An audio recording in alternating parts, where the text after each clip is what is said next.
একটা সত্যি কথা কি, মনটা ভীষণ খারাপ। মায়ের কাছে অনেকদিন থেকে আসার পরে যখন বাসায় আসি, আসার পরে মনে হয় কেন আসলাম, আজকে কেন আসলাম।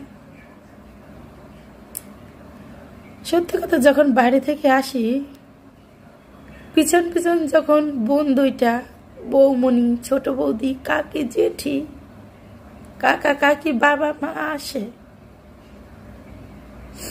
তাদের সাথে সাথে পা মিলিয়ে মিলিয়ে হাঁটি, তাদের ফেলে যখন গাড়িতে উঠি, হৃদয়টা আমার ভেঙে চুরে যায়, কিন্তু কান্না করি না।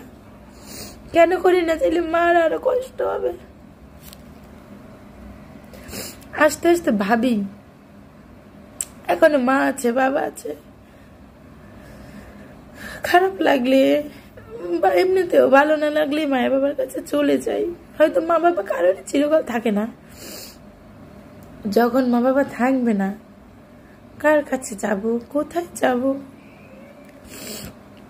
আমার বান্ধবী বলো, বন্ধু বলো, কাছের মানুষ বলো, মাই সব। আমি মায়ের কাছে সব কিছু নিমেষে শেয়ার করতে পারি।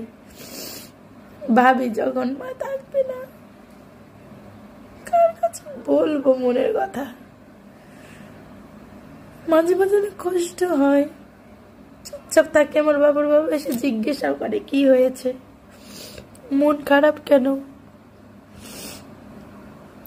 অনেক সময় বলতে পারি না, অনেক সময় বলি, মায়ের কথা মনে পড়ছে। সত্যি কথা কি, যাদের যাদের মা নেই, কিভাবে কাটায় তারা বুঝবো না তাদের যন্ত্রণা। মা, মায়ের মতো কেউ হয় না পৃথিবীতে, যে যতই ভালোবাসুক।